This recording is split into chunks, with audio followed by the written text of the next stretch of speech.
Hi, thank you for joining me in this episode of GradSWE UCLA presents Women in Science, We Have the Power to Change the World. My name is Yifan Gao, a PhD candidate from Civil and Environmental Engineering Department at UCLA. I'm also the International Student Event Officer at GradSWE UCLA. GradSWE stands for the Graduate Student Community of Society of Women Engineers.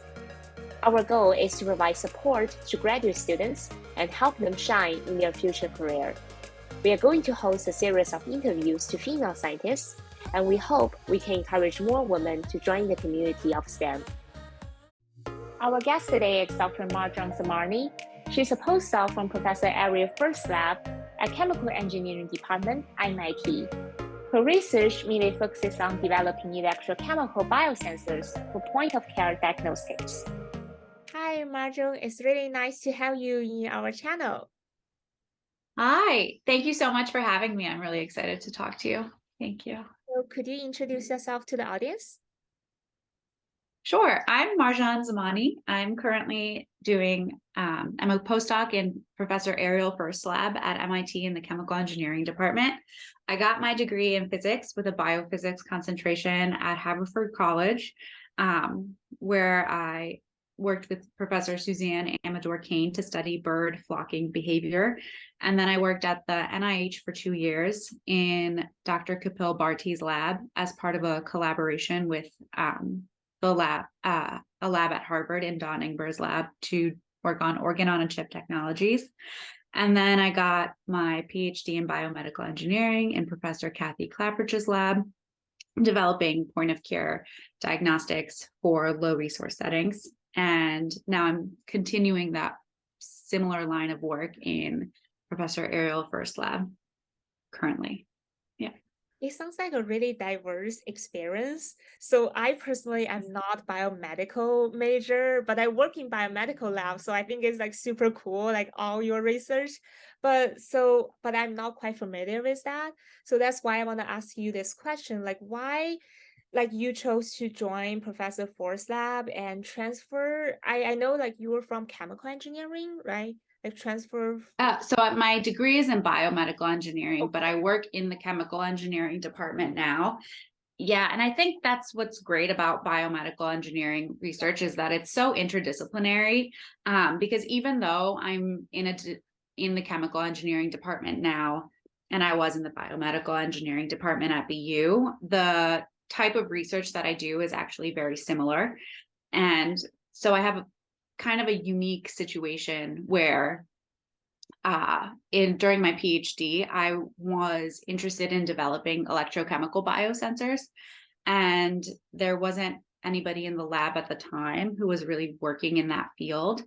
And I had met Ariel. So when she was a faculty candidate, she was interviewing, and as part of that interview, students can sign up for lunch with the faculty candidates, and I signed up for lunch with her. So I had met her then. And then about a year later, I connected with her at a conference. We recognized each other from having lunch. And at this point, she had accepted a job offer at MIT.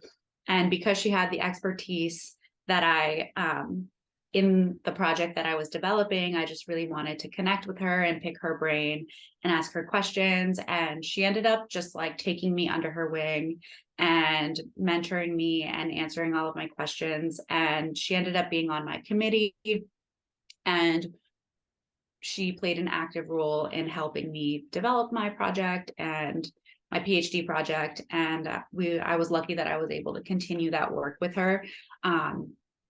Also developing electrochemical biosensors in her lab.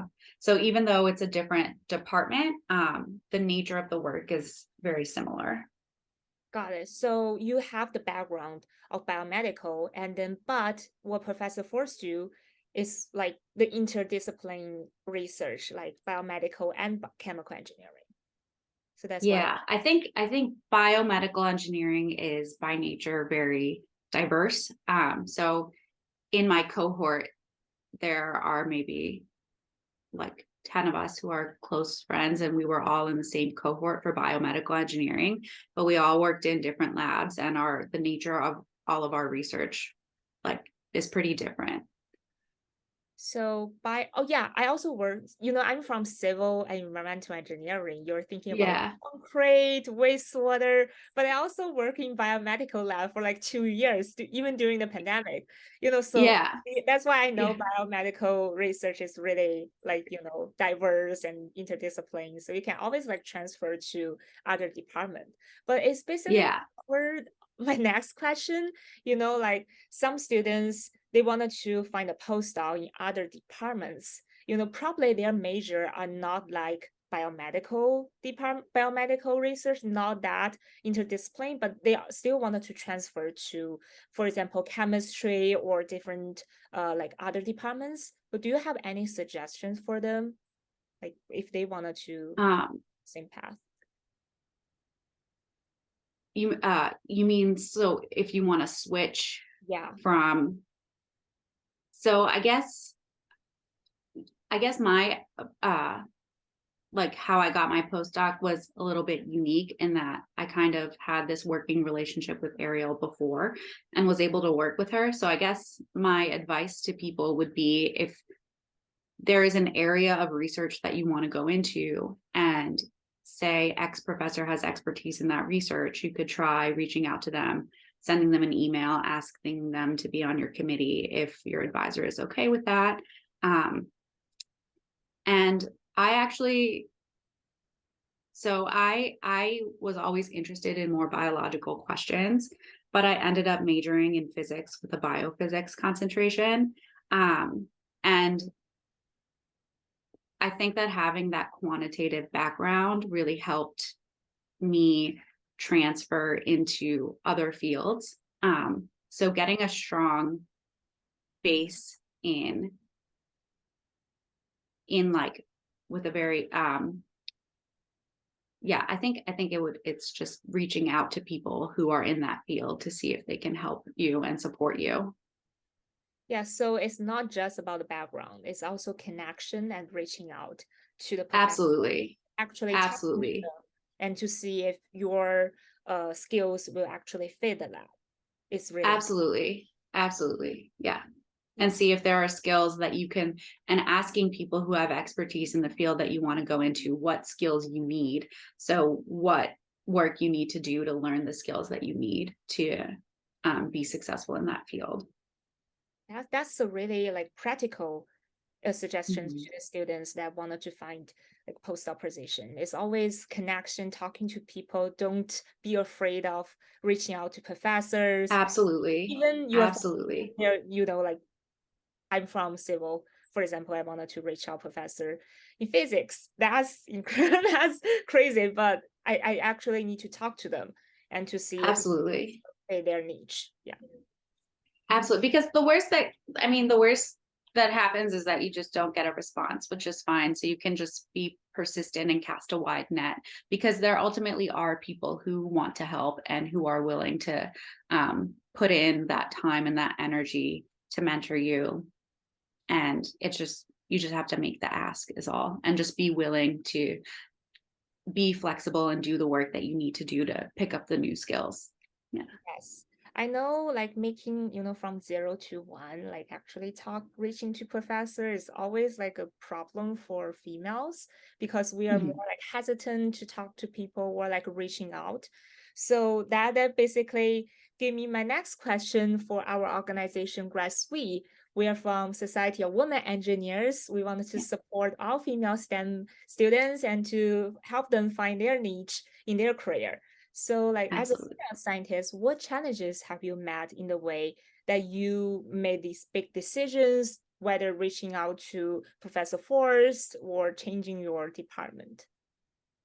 Yeah, I think that I have been very fortunate in having a strong set of particularly female mentors as well as non-female mentors. I've just been very lucky with having very supportive mentors and encouraging mentors across the board. But I think something that has made a difference is that, I mean, my senior thesis in undergrad, my advisor was a woman, Professor Suzanne Amador Kane. My PhD advisor, Professor Kathy Clapperidge, was a woman, and Ariel now is also a woman. So I think that doing the bulk of my research under female mentorship has really helped kind of give me that strong base and support system, and helped also shield me a little bit from some of the misogyny. I also have been very lucky that even the male mentors that I have had have also been very kind and supportive.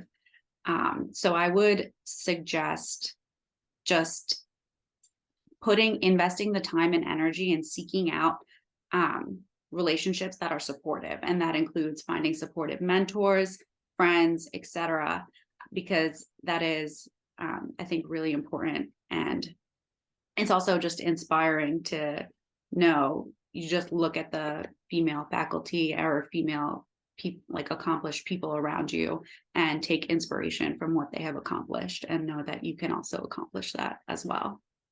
Yes, my PhD mentor, my PI is also a female professor, and she's also a cancer survivor. She's Wow. she's really strong. So I learned a lot Yeah, from her. I know like the power of a good mentorship can do. Yeah.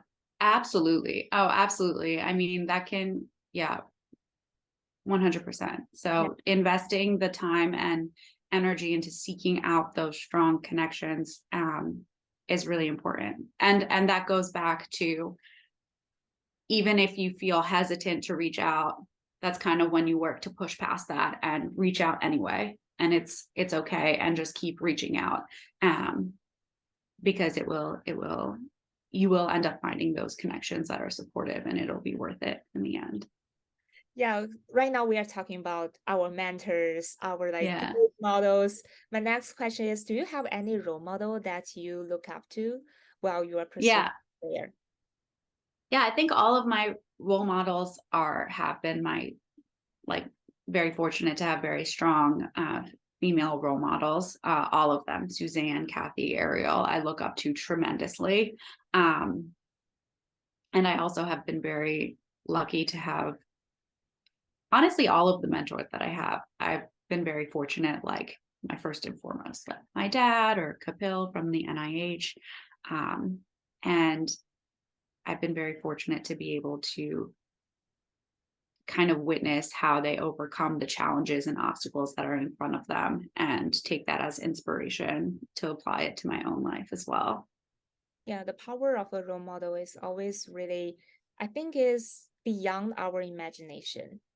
Yeah, Sometimes, yeah, even look at them and to see like how they overcome the obstacles will give us the power to fight our difficulty. Yeah, absolutely. Absolutely. yeah. So that gave me my next question. So also the last question for our organization. So do you have any advice that you would like to give women that are currently or thinking about pursuing STEM major? Absolutely. I think we've talked about some of it in terms of just reaching out, but I think something that's also really important is to never let anyone tell you that you're incapable of achieving something that you want to achieve, or never let anybody make you question whether or not you truly want um, to achieve something. Because if you really do want to achieve something, it's just a matter of, and are facing obstacles, it's just a matter of playing an active role in finding solutions that will help you overcome those obstacles. And that means playing an active role in seeking out, like I've said before, the supportive mentorships, friendships, um,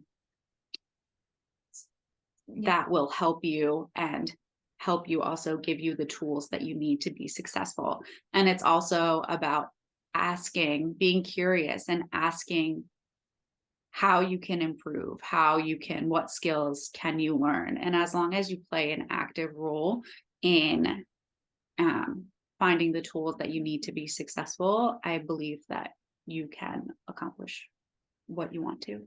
Yes, if I can summarize what you just said, is being the master of ourselves.